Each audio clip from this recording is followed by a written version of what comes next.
Hi, welcome to the podcast. This is Ryan. And this is Johnny.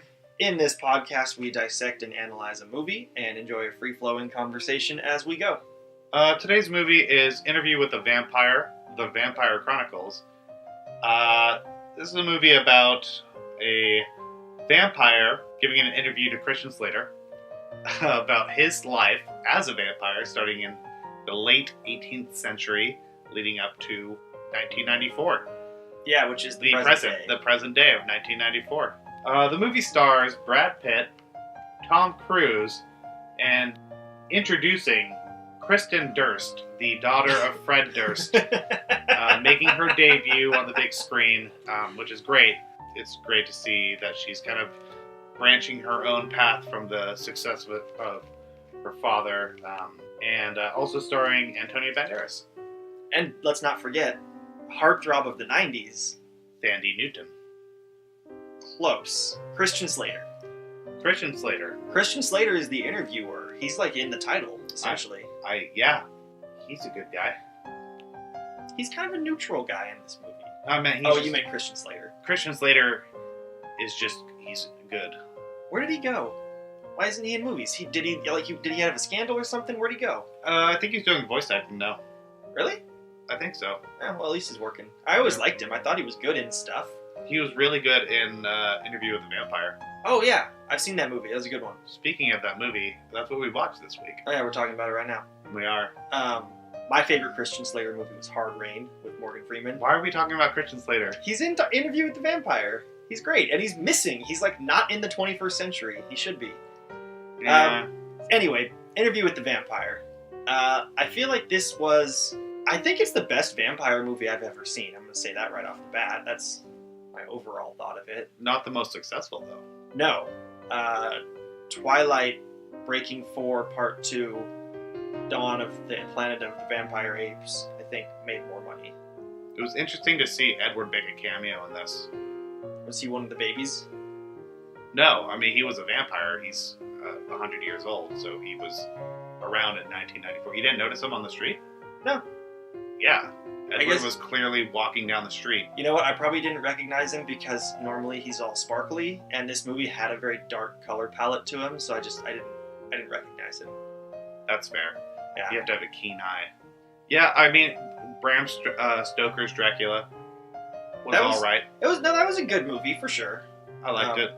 I think that one, as much as I love Keanu Reeves, I don't think he was the right choice in that movie. Oh, I feel the same way about a few of the actors in this movie. I thought all the leads were in this did a great job.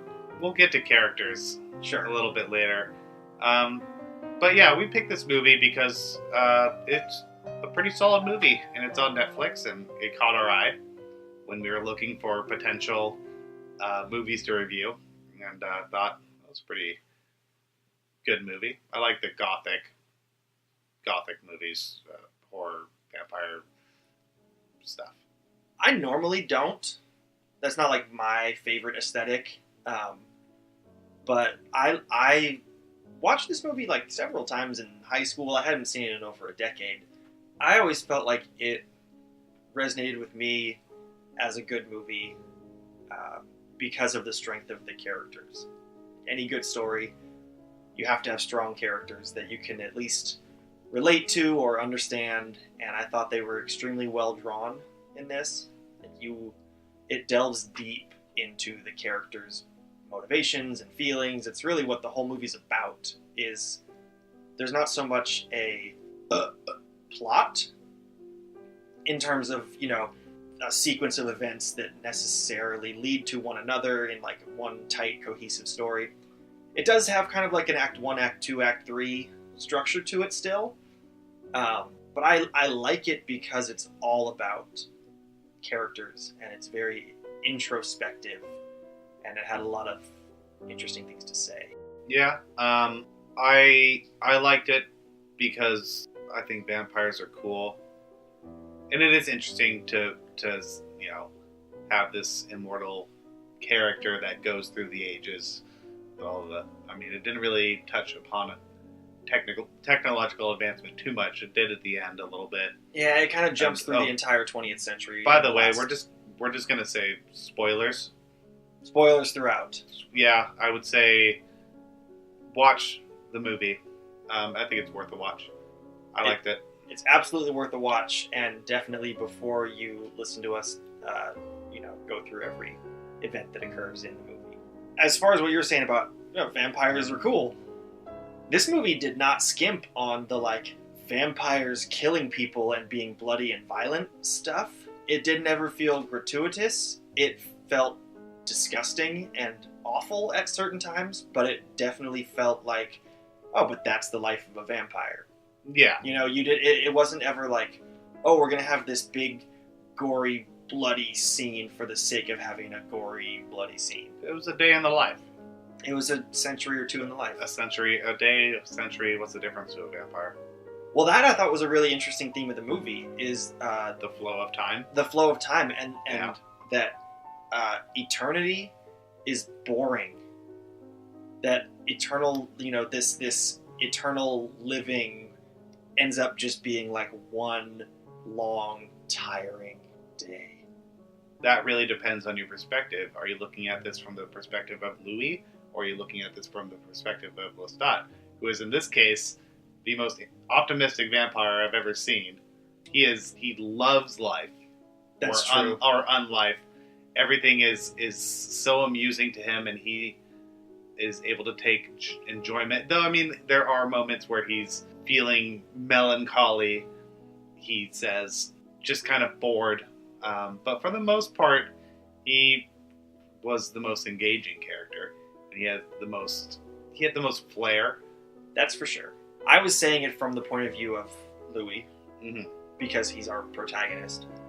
And I think we're meant to see things through his eyes. And Lestat, even though you understand him, I don't think we were supposed to, as the viewer, relate to him as much. And also, I think a lot of his joie de vivre, his energy, I think it was kind of a mask. Because there's times where it breaks, and he gets very angry or very, moody, and I think his frustration with eternity shows through a few times, and he's just way better at trying to fake it till he makes it. I think a lot of my opinion of him and why I said that is based off of the fact that I read the books.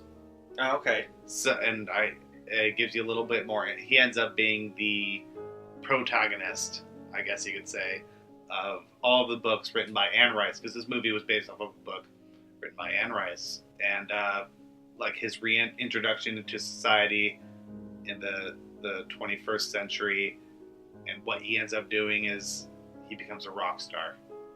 Oh.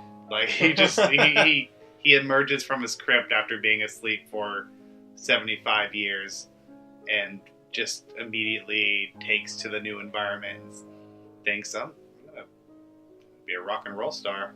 That's great. I haven't read any of the books. I only know it through this movie. And I got the sense that he, probably was like a joyful and full of life person before he was a vampire, and tries his best to carry that through his vampire undead life. But it's interesting that he's a rock star in the books. I wouldn't have guessed that. I mean, I guess maybe I didn't know. It makes sense.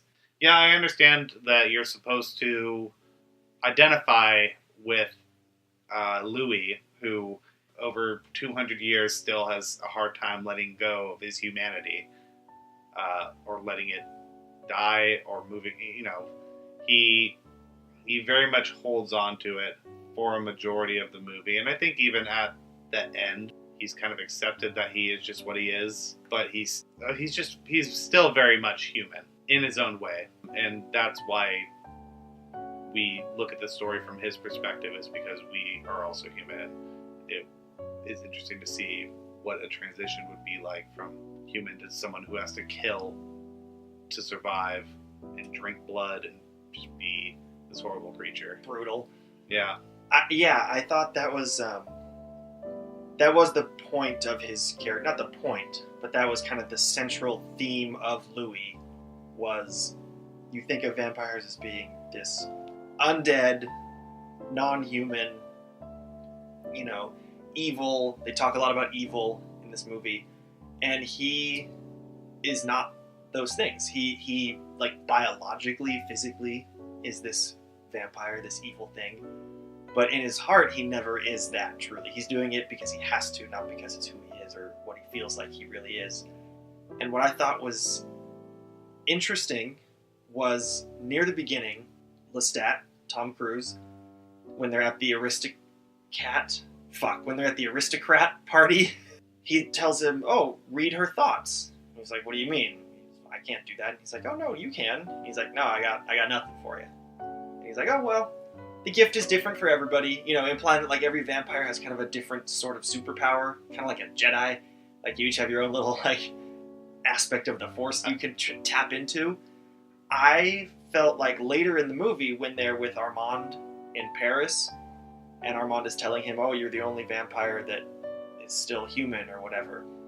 I kind of felt like that was his like vampire power, was retaining humanity, because he never showed any other exceptional power or skill anywhere other time in the movie. So, one thing I did have a problem with the characters, I don't think it was cast very well. I did not like, well, alright, here's the thing. I did not like Brad Pitt. I don't like his performance in this.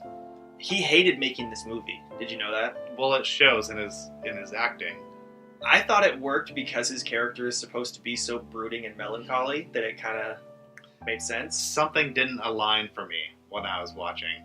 Okay. And I can't quite put my finger on it, but I kind of felt like it. Maybe him and the reporter should have switched places. Christian Slater. Christian Slater. But something about Brad Pitt and his fucking handsome ass face.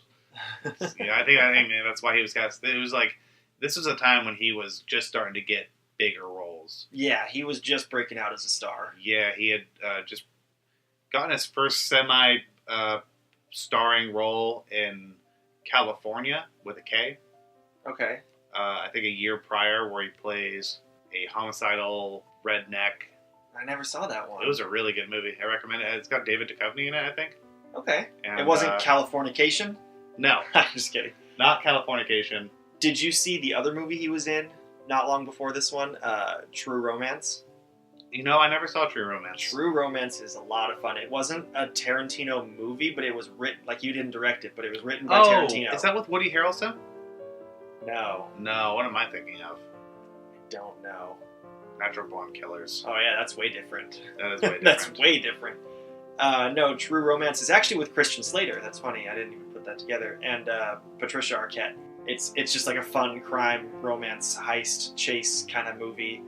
And Brad Pitt has a part that's only like near the end of the movie. But anyway, that's a really good one. And he also kind of got noticed more for that too. So you're right. He was breaking out as a star. They wanted to feature him in this movie. Yeah. He apparently hated working with Tom Cruise. He definitely hated the makeup process, which they actually, they would have the actors hang upside down for a half hour or so. For the veins. For the veins. And so they would then do the makeup and highlight the veins because they could now see them on their face. So you had to hang upside down for a half hour or more and then get your makeup done. And then it was like a dark, closed off, just like a melancholy set. Like they didn't go out and party, they didn't have like anything filmed outside, it was all closed sets, and he just was depressed and sad and bitter about the whole process. And I thought that he channeled it correctly into a melancholy character who hated his status in life, his position, his whole life. I thought it worked. Yeah, I mean, props to them for going above and beyond to get those facts and have them be accurate. I don't know. I mean, he did all right. He did fine, I guess. I wasn't a huge fan. Tom Cruise, on the other hand, who I'm not a big fan of Tom Cruise in general. Throughout time, never really cared for him. Well, he's usually just being Tom Cruise on screen. There's not a lot of movies where he is like in a character and you forget that he's Tom Cruise for even a second. And in this, you forget. Yeah, I thought that he hit the right notes. I thought he was a little wacky, which is fine. Yeah, I like that. His character was over the top, eccentric, and it worked for the most part. There are a few scenes that I was a little, about. But for the most part, yeah, I think he nailed it. Kristen Durst was fantastic as well. She was. Speaking of Kirsten Dunst, Kristen Durst. Sorry, going back into rewatching this after having not seen the movie for many years, I was like, I know that she got recognition for it and it was very impressive, but then watching it with my adult eyes, I was like, is it going to be quote unquote good for a kid kind of a performance? Like, I was kind of curious to see what my thoughts were on her performance now, having known that it was very hyped up at the time. And honestly, she was great. She was more impressive than most adult actors and actresses are. The scene where she's realizing that she's never gonna grow up and cuts her hair and it grows back and she's really pissed at them for making her a vampire, that would have been so easy to either just be unbelievable or to be overacted. I mean, she was going over the top with it, but it wasn't overacted. That was impressive range to go from that to later scenes where she's just very calm and polite at French court. She was nailing her moments from an early age. She's talented. I like her movies. Don't know what she's been doing lately. I think she's doing TV nowadays. I think she does a lot of art house stuff. Just stuff that Kirsten Dunst wants to do. She's made it. She's gotten her. She got her Spider-Man money. She got her Mary Jane money. Yeah. I mean, that's the way to go. You have a breakout role, you do a cheerleader movie, you make millions in Spider-Man, and then just kind of live your life and do the projects you want. My favorite movie she was in was Melancholia, Lars von Trier movie. You know what? My friend was trying to get me to watch it, and for whatever reason at that time, I couldn't do it. I mean, it's a chore. After you're done with it, there's this heavy weight on your soul, and you just go, man, why did I subject myself to that movie? Yeah. But it's masterfully done, and the things it has to say about depression and just the existential struggle of being a mortal human, kind of in an opposite way from Interview with a Vampire that analyzes that through immortality. Melancholia analyzes the problem of mortality through impending death. The fragility of life. Yeah, basically. There's a lot more going on in there, but that was a great movie anyway, and she's fantastic in it as well. But Tom Cruise and Kirsten Dunst, out of the top three main leads, yeah, I was more impressed with them than Brad Pitt, but I didn't have a problem with his performance. Yeah, well, in all honesty, as much as I liked Tom Cruise and Kristen Durst, what I really was thinking the whole time, because this movie, for the most part, for the first half of the movie, is in New Orleans. Mm-hmm. And none of the characters have any kind of actual accent that would reflect that they are from the South in any way, shape, or form. Well, they wouldn't have had Southern accents. They would have had French accents, which is really hard to Well, I'm not pull saying... when I say Southern, I meant they were colonized by the French. There's a heavy French influence. Not everyone speaks French. No, but it was a French colony at that time. I guess that was this. Oh, that's right. It did start pre. It was in 1791 is when it starts. Louisiana Purchase wasn't even until 1803, I want to say.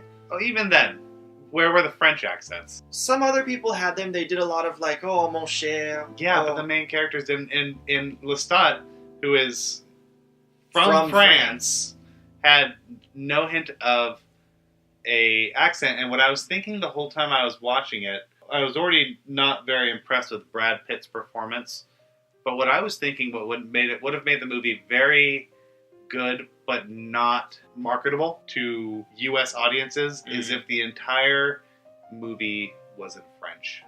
Ooh, or at least over half of it would have been in either French or... The reason I was okay with it being just American accents is because if they were speaking English with a French accent, it would have sounded terrible. Sure. Well, that's what I'm saying is that I would have preferred them cast French actors that knew English, that could switch back and forth when the situation arises. In a perfect world. I think that's asking too much of Hollywood. Okay, well then, what I have to ask Hollywood then is, why would you cast Armand, a French vampire? You cast Antonio Banderas. Well, Banderas is a well-known French surname. Oh, is it? Yeah, that's right. I forgot. His accent was magnifique. Here, I will give you way more credit on that point than with casting Americans for the leads. I thought Antonio Banderas did a good. I mean, he's a good actor. He didn't fuck it up. This is around Desperado. He's pretty hot right now. Yeah, He's pretty hot commodity. yeah. Casting Americans for the characters that probably in a perfect world should have had French accents or spoken French, that I get. That's your leads. Who's going to turn down casting Brad Pitt and Tom Cruise in a movie? It's Hollywood. But casting a Spaniard, I'm not going to assume. Mexican, I'm not. I'm just gonna pick which one of those is correct in post. Mexican.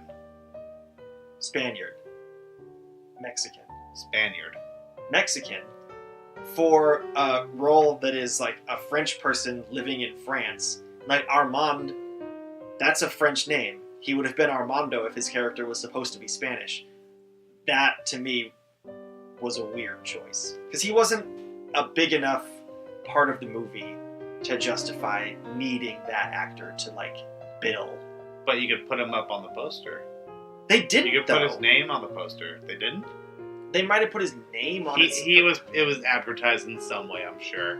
Here, that Antonio Banderas is... Maybe. Let's do a thought experiment. Okay. You got Brad Pitt and Tom Cruise top billed in a movie, and it's about vampires, which are fucking cool. What person only saw it because Antonio Banderas' name was fourth listed on the poster? And they wouldn't have seen it if it was some other French actor. How many tickets did you lose on that part? 7? I just don't see that as being a reason to do it. But I mean, why not? He's a hot ticket, you know? Yeah, 7 hot tickets. Let's get into the movie a little more, and not the casting choices and whatnot. I want to dive into a little bit of what happens in the movie, the actual plot points, the developments of themes. We've kind of parsed a lot about what went into making it and casting it and acting in it and all that. But I really liked a lot of the scenes in the movie.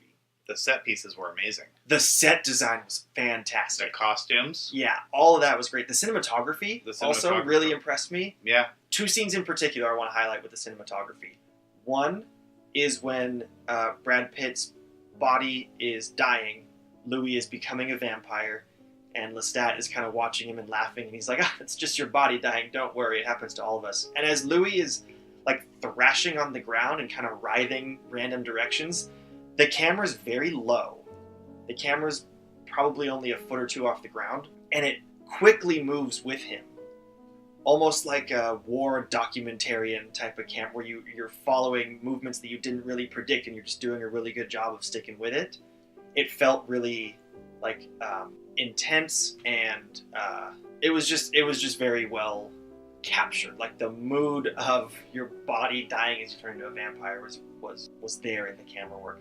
The other one I really loved was when they're first going down into the vampire headquarters catacombs below the theater, and the camera starts really close up. Not really close, but on just our few characters that are walking in, and as they're going down the stairs, the camera's in front of them, and you see Louis look around the room and go, it's monstrous. And he's marveling, and you don't know what he's marveling at yet, because the camera is slowly backing away from them and zooming out until you get this whole vampire-filled catacombs scene. And you see it after the characters, the camera's not facing the same direction as them, it's facing them. That was just such a patient reveal of an awesome set that I really liked that as well. Yeah, I thought the cinematography was fine. One thing that I thought they could have done a little bit better was it felt very matted. It was very consistent throughout, and I thought what could have been really cool is during the scenes where they're amongst the aristocrats or they're in their homes with a lavish dress, very bright colors. If they had brought that out a little bit more through. You mean the color palette and the lighting? If they had made those scenes really bright and vivid, and then the scenes that were meant to be dark, if they made those a little darker, it was a consistent matte filter over the entire thing. And I felt like the contrast could have been really cool, because the contrast already was cool despite that. Having the side of vampirism being this elegant, rich, fulfilling, beautiful life. Well, yeah. And on the other end, you have Louis in the sewers eating rats. Rats. I loved the and, recurring rats. Like, when Lestat just bites the neck off the rat in their dining room and pours it into the cup, and he's like, those glasses might as well not go to waste. And then the fact that Louis is always eating them. And then at the very end, when Louis finds Lestat in 1988 or whatever it was, when he finds him next to the cemetery, he's like, I smelled an old death, too weak for mortal noses. And he's like, ooh, follow your nose to Lestat. And on the porch of the house is a bunch of dead rats. Mm-hmm. And it's like, look what he's been reduced to. There was a lot of good visual communication in this movie. And that was a great one. All the dead rats on the porch near the end. It's like, oh, Lestat always gave you shit, made fun of you for eating, drinking rat blood. And here he is. Like, that's all he can even do anymore is drink rat blood. I thought that was a great moment. Yeah. Yeah, overall, I mean, the biggest thing that really stands out to me were the set pieces, and I thought they captured the eras really well and the cities that they were in. It all looked really good. It looked great. It was a visually impressive movie. Oh, which is a great time to mention, who did the special effects for this movie? That I do not know. Legendary Stan Winston. Stan! Yeah, good old Stan Winston. There wasn't a lot that you really noticed here, but like the scene when Lestat is bleeding out, the first time that they quote unquote kill him, and his face his body is kind of rotting right in front of you. Mm-hmm. That was mostly animatronic, and then some computer painting over it, and that kind of stuff just seamlessly fit into the movie. Yeah, I thought that the use of special effects in this movie, computer-generated special effects, was done really well, and it wasn't overbearing, because I know at that time there was kind of a rush for the new visual extravaganza of computerized special effects. It was certainly used as a tool in this, and it was used well. Yeah. Sparingly. Yeah. Only where it needed to be to really bring a scene alive, but not take over.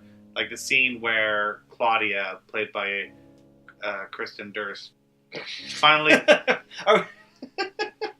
No, sorry, that's her name. I forgot. Yeah. Can I speak? I'm a big Limp Bizkit fan. It really brings me joy to think about it. I don't know. He must be so proud. Yeah. I did it all for the nookie, but also the pride. That's where she came from. The nookie. What? Huh? Anyway, the scene where she's in her bed and the transformation from human to vampire is taking place, and the hair starts growing out and curling and looking all shiny and looking very doll-like. Mm-hmm. That wasn't obvious. Oh, I thought it was. The doll theme. Yeah. Anywho, yeah, and it was a good use of the special effect. It looked good, and then once it was done, it was done. Yeah. It was well used. Let's contrast that with a different vampire movie that came out, I think, 3 or 4 years after this movie. Blade. A little film called Blade, which if you watch today, the CGI is all over the movie and all over the map. It is awful. And it does not age well. It didn't even look very good at the time, but you were like, computers are hard to make movies with. It's still the 90s. You watch that today, and it's kind of embarrassing. And this movie knew what it could get away with and how to get away with it, and the rest of it was just accomplished with, storytelling, set pieces, like acting. Yeah, well, there were even scenes where they could have potentially used CGI, but they did not. Like where? Like the tunnel scene where we meet Santiago. Oh, yeah. And he's he's walking up onto the roof of the tunnel, the bridge. The underside of the bridge. Under bridge. Yeah. He's not even just walking, he's doing a fun little dance. Yeah. They were all, and not only that scene, but any scene where the vampires were displaying any feats of extraordinary strength. Or speed. Mm-hmm. A lot of the times it was done with wire. Yeah. Though at that time, the CGI wasn't that impressive, but they easily could have gone that route with a budget of $60 million. But even the work they did with, with the wires and whatnot, the scene where Lestat first bites Louis and he kind of flies up into the air with him near the ship. There's the one later where Louis gets enraged after he kills the poodles, which is one of the best scenes in the movie. It's pretty good. It's so good.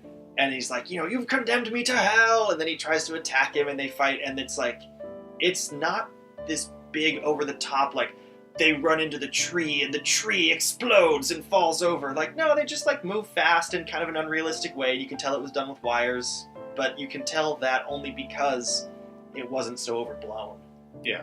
And you knew that that's not how humans really move, so it had to have been wires. But it wasn't like your attention was called to the fact that they were doing the shot a certain way. I know of another franchise that did the polar opposite of this. It was also based off books. Is it Star Wars? Did George Lucas write episodes 1, 2, and 3 as books first? Yeah, I think that might have been it. Nice. I should go back and read them. Or it might have been Twilight. Oh, it's Twilight. It's Twilight. Can I ask a favor? Can that be our last mention of Twilight in this podcast? I think it's unfair to a movie as good as Interview with the Vampire. We'll see. Yeah, whatever. I mean, I can't read the future. Team Louis, what can I say? Team Spot, dog. Yeah, see, there you go. Get on my level. All right. My God, and it's Kristen Stewart and Kristen Durst. Fuck. Who the fuck is Dunst? I don't know. That's a, you're being kind of a dunce right now. I guess it's like I'm being a little bit of a. I was gonna try to make a joke about Dunstan Checks In, the one about the chimpanzee that lives in a hotel. Yeah, it wasn't going anywhere. Don't worry. Yeah, no. Next time. Yeah, next time. Work on it. The next time I have a Dunstan Checks In joke ready, I'll make sure to nail it. Tell you what, we'll watch Eternal Sunshine of the Spotless Mind next. Oh, that's another really good one. It's got... See, she's been in some fucking fantastic movies, and she was really good in that, too. Yeah. Yeah. I know she was. That's why I brought it up. Okay. Take it easy. Well, I was just getting excited. I realized that as much as I love Fred Durst, I love his daughter more. Really? Well, maybe the same. Yeah. I mean, Fred Durst is kind of a legend. He is what legends dream to be. Eternal chocolate starfish. No, the it's spotless hot dog flavored water. It's the chocolate starfish and the hot dog flavored water. I know. I was combining the movie and the album. Eternal starfish. Ha ha ha ha! Thanks. You're welcome. Needed that boost. So, speaking of Claudia, the character that the actress we're talking about. We're not going to say her name anymore. We just can't. We'll call her Claudia from now on. Yeah, it derails everything. Sorry, she's just going to be Claudia. I thought that she was the saddest character in the movie. Like, not like the character herself was sad, but she was the character who made me the saddest. Like, they say later in the movie, when they're in Paris and they're talking to the old vampires, Armand says that it's forbidden to make a vampire from someone so young. And I was like, yeah, that makes sense. If you're going to have any rules, that should be one of them, because that's just like, to be constantly a child, and then to have, like, mentally, intellectually, socially, you are decades old, centuries old, whatever it is. I mean, Claudia lived to be, like, 70. Like they pointed out as well, is physically. That's what I'm saying. Oh, yeah. Yeah, like the fact that she's physically stuck as a child when everything else, you're aging and maturing and learning and advancing, but... when she was afraid that Louis was going to leave her to stay with Armand, she was like, you have to make me a new companion. You have to make this woman a vampire for me because, like, I can't exist in the world. I'm not, like, I'm a child. Her story was absolutely the most tragic of all. Yeah. Though, I'm just going to point this out right now. Major flaw in the movie. Why didn't she hide under the dress? Dress. Yeah. I thought because the same thing. Skin burns and then burns the dress. Yeah. That's how the dress burns. The dress doesn't burn because you're a vampire. It's touching vampiric skin that's being exposed to daylight. Yeah. So hide under your big-ass Victorian dress. Yeah. I was thinking that, too. And, like, I'm not usually one to get hung up on, like, quote-unquote plot holes. That was pretty dumb. And that was one that kind of just made me go, like, oh, but why? I mean, you would have panicked and tried it, at least. And if they had shown her trying it, and somehow, like, that just prolonging her death because the sun's rays still penetrate through the dress... Like, ooh, now it's just more sad and grotesque, and that would have served the scene. Yeah. Yeah, I thought the same thing. But I will say, too, that was another really good special effect. Them dying from the sun, and then the, like, ash remnants of them that fall apart when he touches them. It didn't come across as an effect. It came across as just a heartbreaking thing that was happening. Yeah. And that just happen seamlessly. Right. I agree. That was good. Another, just since we're talking about Claudia, the scene where she manipulates Lestat into drinking the dead blood. They're drunk on brandy wine. Yeah. Oh, just a thimble. Just the thimble did it. Like, she was so, like, mischievous, and, like, as the viewer, you knew what was going on, probably, but if it's the first time you see it, you're actually, like, she makes you doubt if something bad is happening, because she's a great actress, but I love that she's talking to Lestat while he's playing the piano, and tricks him into going and drinking the dead blood, and then slits his throat, she kills him, dump him in the swamp with the alligators. That was just a whole thing. And then, not that much later in the movie, when he comes back, they find him when he's playing the piano in the same place, and now he's the one who is, in control of the situation. He's just like, oh, you've been a very, very naughty girl. Like, that actually was the scene that was like the most Tom Cruise moment for Lestat's character. Like, just the way he says, you've been a very naughty girl. Like, that's like something Ethan, Mission Impossible, might say. Yeah. But I just love the symmetry of it, that it happens at the piano, he's playing the song, and the role reversal of who's in control of that situation, who's holding the cards. And it's right as they're about to leave for Europe, and they have the two birds in the cage. Like, oh, let's set them free. And you're like, oh, that's like symbolic of the two of them being set free. And then Lestat comes and like almost fucks everything up, and the whole house burns down. They did a very, like I said with the rats earlier, that was just another really good instance of like really good visual communication from the movie to the viewer. I don't think it was that deep. I think it was good. I don't think it was that hard to spot though. Oh yeah, and to change the subject, another scene I really enjoyed was the performance of the Paris vampire troupe, let's call them. Oh. It was really interesting to see how they got their blood. Yeah. Vampires posing as actors, posing as vampires. How avant-garde. How avant-garde, yes. Claudia. I love that line. And even like the scene with the woman, so there's they're doing scenes where I guess Santiago is playing death or a vampire. They didn't really make it clear, but I think it was death because there were comments about how he comes for everyone. I think for the purposes of the performance, since it was, vampire theater, it was kind of both. Like, a vampire is death as far as the viewer in that theater is concerned. Yeah. And then it ends up becoming him surrounded by the other vampires and a woman. And the conversation he has with her, it could easily be seen as a performance, but it was she was not privy to... she was not in on the joke. She was not in on the joke. She was the victim, but it was interesting. It was cool to see that they were able to just... Very cocky. Yeah. Very arrogant. It was brazen. To have your victim in front of... Like, taking your victim in front of all those people. Mm-hmm. Oh, pick me! I want to go up. Yeah. The lady in the audience. The audience, yeah. Oh, you wait your turn. And it's all it seems very tongue-in-cheek. Yeah. And you think that the woman who's being victimized is, man, she's just a really good actress. She is so good. She is nailing it. I want her in my next performance. Oh, where'd she go? Then Antonio comes out. Sorry. Armand comes out. Kind of puts her in a little bit of a trance. Does a little vampire magic. And then they all, he puts her under, lays her down, and then all the vampires just swarm. Mm-hmm. As the curtains close.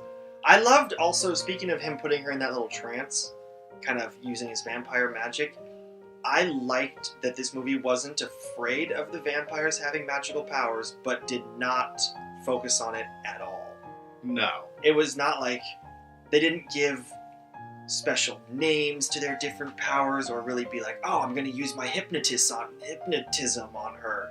Like, no, it just happens, and if you wonder to yourself, like, oh, why didn't she resist? You have to kind of figure out, like, oh yeah, it was vampire magic. Like, it was very subtle in that way, where it allowed the scenes to just breathe and exist. It didn't force explanation and exposition into scenes that should just exist. Yeah. You know, I think an aspect of the movie that did force itself on the movie was the soundtrack.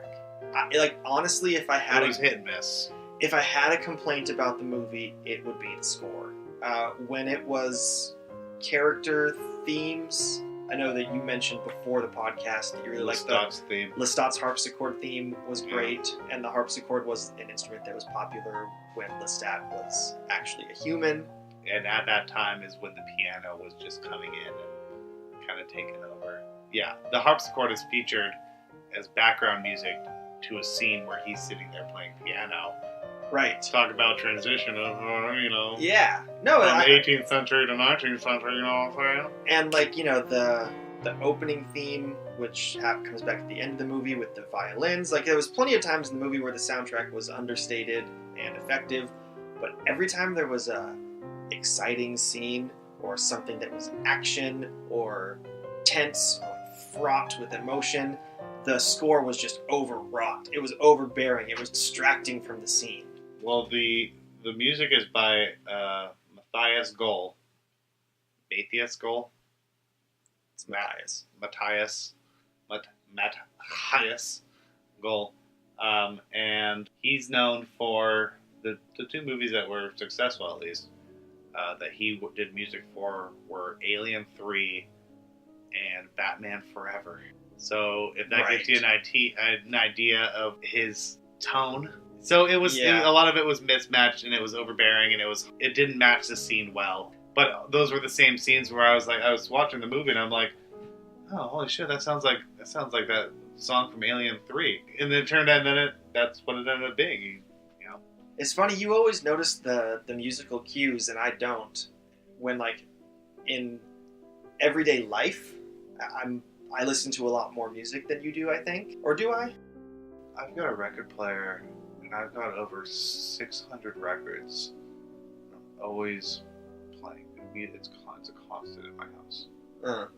Is your finger up your butt as you listen, or is that only on the side? It's up my butt, and then I kind of put it around the ring of the glass.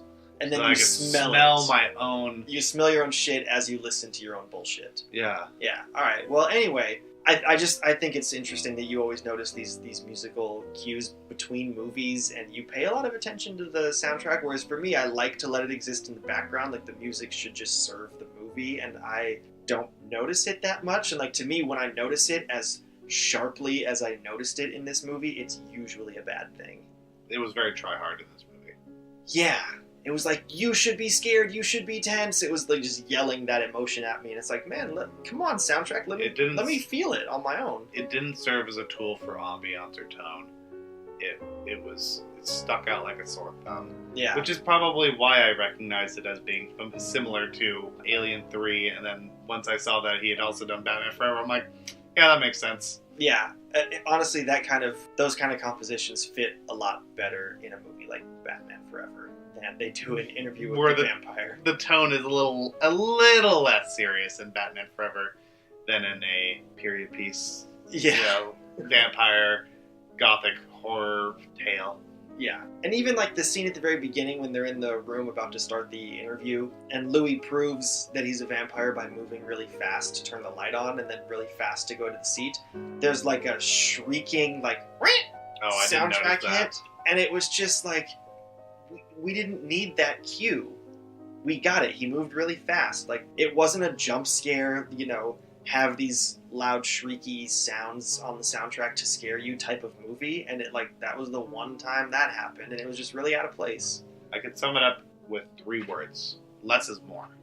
Yeah. I mean, and a lot of times there's this need that you need to add an effect, sound, whatever, to a scene, when sometimes some of the best scenes are subtle and quiet, and you don't need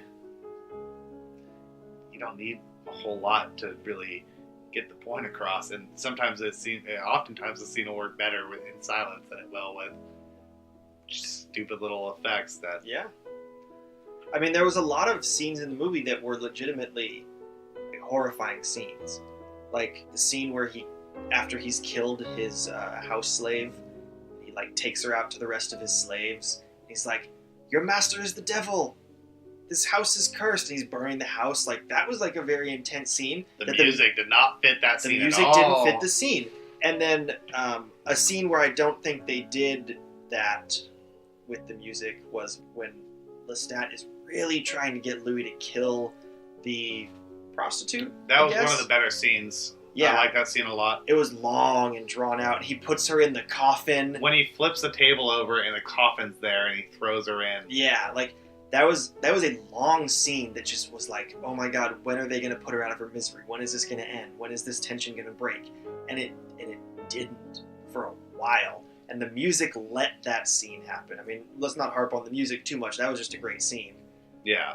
I think maybe my favorite, not that it was like the best scene in the movie, but my favorite scene in terms of being both amusing and horrifying and the turning point in the story is when they find Claudia, Louis bites her, Lestat comes in, and he just starts dancing and singing in Italian with her dead mother. And that was kind of goes back to what you were saying about how he enjoys vampire life. Yeah. And he's like, oh, there's some life in the old lady yet. Everything that Louis hates about being a vampire, Lestat at least puts on a mask and pretends. I think in that scene, he legitimately was enjoying dancing with a corpse. And that was horrifying. He also liked being right, kind of. Yeah. There was that aspect. He's got, I don't know if we mentioned this, but he has a bit of an ego. Yes. He compares himself to God, or compares vampires to God, at least. Yeah, no, he certainly holds himself to a higher... Yeah. It's interesting that he did compare vampires to God at some point. I forget the exact context, but in general, I really appreciated the nihilism and lack of mythology in this movie. That, like, Louis wants there to be a meaning and a story and a history and, like, a king vampire to go get wisdom from. And he finally, after decades of searching, meets Armand. And Armand is just like, as far as I know, I'm the oldest vampire. I've never seen any evidence of God or the devil or heaven or hell or anything that would save or condemn my soul. Sorry. And it's like, fuck. Well, if you like that mystery, don't read the books.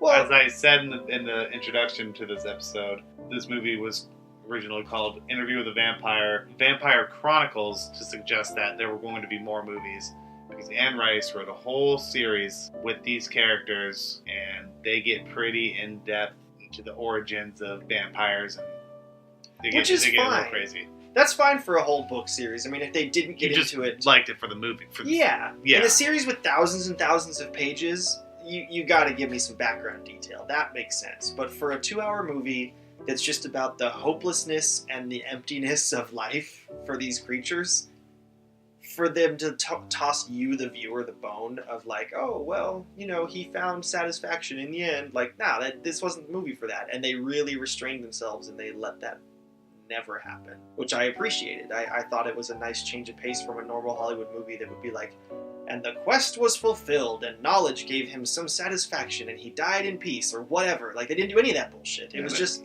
The movie ends, and when Louis tells the reporter, he's like, and so I just exist day to day, drinking blood, existing. And he's like, what? That can't be how it ends. And the reporter is kind of the viewer in that way, in that scene.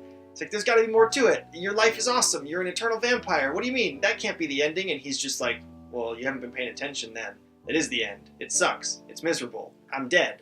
Because they've been so romanticized, that's like the expectation is that, yeah, oh, vampire, Dracula. Though this movie does stray pretty heavily from most portrayals of vampires up until then. Usually when you think of a vampire before then, capes, fangs, coffins, stakes, crucifixes with garlic. You think of Dracula, you think of Nosferatu. And this is the first movie to really take vampires and humanize them, and they live these lavish lives. They're also undercut with having to murder and drink blood. And just the drudgery. The drudgery of just continuing to have to exist. But, you hadn't really heard or seen vampires at a ball in the early 1800s. Mm-hmm. Hunting aristocrats. That was a great scene too, because when Lestat is telling him like, "Oh, I can read her mind. She had that fop murder her husband, and they blamed a slave for it. And what do you think happened to him?" Like, I'm not sure that he actually was reading her mind. Although they hint that, of course, you can, because later on Santiago reads their minds in Paris. When I was first watching it, though, I interpreted that as just being another way that he was trying to manipulate Louis into finally drinking human blood. It's like where you give someone their own story. Yeah, I mean, like in a way of almost a way of coping. it was like he was trying to give him a stepping stone to the like indiscriminate murder that he enjoyed by being like, "Well, this woman's especially evil, so you should kill her." But like, was she? Can we believe him? What is he? Was he the Prince of Lies or the King of Lies? I think that's Loki. No, Claudia calls him the Father of Lies. Father of Lies. He is the Father of Lies. Yeah. He is a manipulative, egocentric piece of shit, kind of. I don't know. I liked him. I definitely thought Tom Cruise. You would. I relate to him. So I've been trying to think of how I'm gonna rate this movie.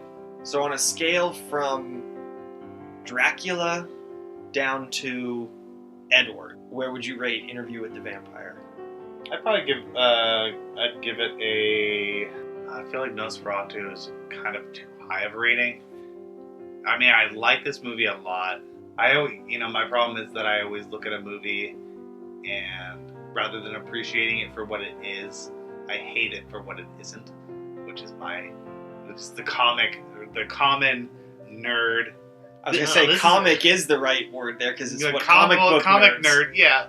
But the movie should have been like this. I do that so often, and I have no.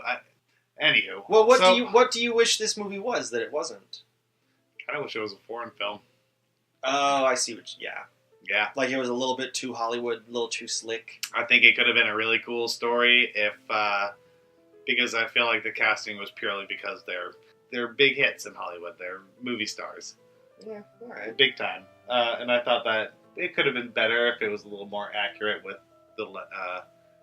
the dialect, the language, the accents. So I'm gonna give this movie a Blade. Ooh, I feel like that's harsh. It's not harsh if you look at the grand grand picture. Scale of vampire movies.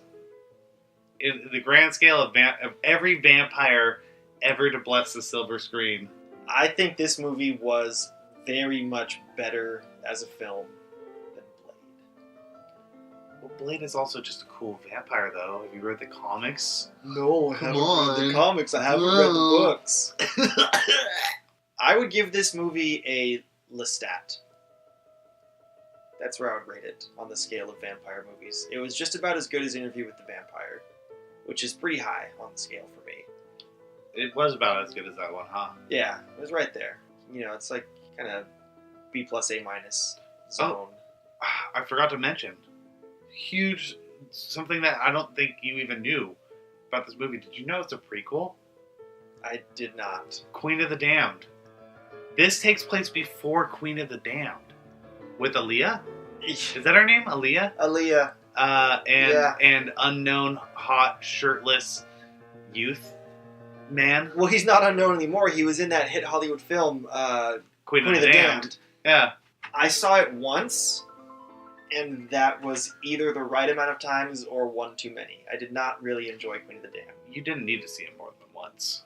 In fact, you could have seen it less than once. That's what I'm saying. I think that might have been a better use of my time. But yeah, it's crazy that it's a prequel, but they decided to go with whole new actors. Like, Tom Cruise isn't even in Queen of the Damned. Is Brad Pitt? No. It's like a whole new cast. Is Fred Durst? Fred Durst is the lead vampire. Nice. I would watch that movie. Does he walk around with his fangs out, just going, "Give me something to break"? He walks around saying, "Like a motherfucking chainsaw," and then, as if to ask himself what he just said, he says, "What?" He asks himself, "What?" Like a motherfucking chainsaw. What? What? What? Because Wait. Fred Durst lyrics. We're getting sidetracked. Was Antonio Banderas in Queen of the Damned? He might have been, actually. I don't know who was in that movie aside from I don't Aaliyah. remember it. I saw it, like I said, saw it once, not impressed. The only thing I got out of that movie was a love for the Deftones. Oh. I liked the Right. Deftones. Well, I liked them in high school, but that movie came out when I was in high school. And they said it was Change in the House of Flies was in that movie. And that was the first Deftones song I heard, and I'm like, wow, I kind of like that song. And then I listened to more of them. And I liked them in high school, and I haven't listened to them in years. If the best thing you get from a movie is learning about a band, there probably wasn't much movie there. Although it's great when you find out a cool band Yeah. from a movie or something like Just that. saying, it wasn't a complete loss. Yeah. So, we have our ratings. We've officially judged the movie. Yeah. We've deemed it Lestat and Blade. Yeah. Though my rating is only half because he's only a half vampire. he's a day walker. So I'll give it a Blade, and then I'll also give it a Claudia because she's small. So that's almost like one complete vampire, but I think it's still less than Lestat. Yeah, two halves sometimes don't make a whole. Yeah, it's not gonna. It's some. Yeah. Anywho, I think now we could. Oh, I know this is bad because it sounded like we were wrapping up. There was one more thing that I wanted to say that I liked about this movie. what is it? It's how Armand manipulates Louis, or tries to manipulate Louis, into staying and learning from him by making it seem like he wasn't the one behind getting Claudia killed, and that he quote-unquote saved Louis from the eternal coffin, and then he was like, oh, well, now that she's dead, you can stay with me, and Louis sees through him, and the subtlety of that interaction I thought was extremely well done, and I just liked that a lot. That's all I want to say. You mean the Godfather moment? I know it was you. Yeah, It was you, Fredo. basically. Yeah. Yeah. That's all I could think of. I didn't even listen to what they were saying. It was just As Fredo. soon as I saw, I was like, I know it was you. I know you did this. I'm like, oh my god! I was just waiting for that Godfather music to chime in. Anyway, that's the one thing in the back of my head that we didn't really get to that I thought was extremely well executed. And that's fair. But we do have one movie to recommend. We do. Now Yeah, in it's a theaters. movie that's in theaters now, or at least it's in theaters while we're recording this, and that movie is Sorry to Bother You. Sorry to Bother You. This is a movie starring very talented Lakeith Stanfield, And who's the co-lead? Who's the woman? Tessa Thompson, Tessa Thompson. who She was oh my- good. She was good in this. She's good in everything. I want to marry her and want her to be. Johnny, put your pants on. Put your pants back on. Sorry, she's very talented. Yes. We do recommend this movie. We both saw it separately. I saw it before him. Not that it matters. Don't know why I mentioned it. Hipster. But the less we say about this movie, the better. Yeah, I knew nothing about it going in other than that you had seen it and said that I should watch it. And I Yes. feel like that's the right way to go. So that's what we're going to do. We saw it. We think you should watch it. The less we say, the better. I think it's billed as a comedy. Yeah. And it is funny, but it wasn't like I was laughing out loud throughout. It's just a very, very interesting movie.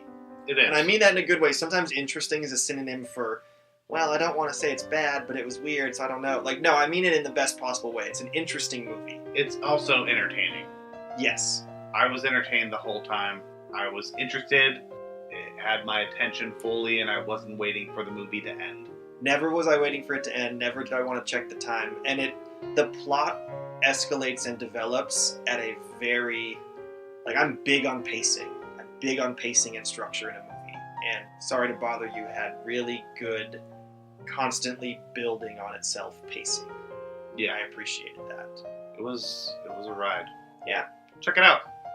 That's the only movie we saw this week, really. Well, it's the only movie that we both saw. I will say I also saw 8th Grade. Oh, that I want to see that so bad. It's at the Nickelodeon right now. Is it? Which is a local theater for us here. Perfect. It's finally not just in LA and New York. 8th Grade, written and directed by genius comedian, performance artist Bo Burnham. If you've ever been in middle school, it is a harrowing, agonizing, and hilarious look at that time in your life through the lens of how it is for the present generation of Instagram and whatever else the kids are doing nowadays. But 8th Grade is fantastic. I recommend it to anybody over the age of 12. Period. I'm older than 12. Yeah, you should see it. I'm gonna go see that maybe during the weekend. Yeah. On Saturday. A movie. Okay, if you're gonna recommend another one, then I'll recommend one more too. Though it's a movie that came out last year. It's not available on Netflix, and it's called A Ghost Story, starring Casey Affleck and Rooney Mara. It's another one of those movies that everyone should see, and I don't want to say anything, and it may seem like a very pretentious movie at first, but please be patient. Give it a shot. It's worth watching. Alright, I'll have to check that one out, as long as you promise to watch 8th Grade. Oh, you know it. I got a gift card, homie, for Landmark Theaters. Sick, dog. Yeah. Alright, this is Ryan. And this is Johnny. Signing off. Bye.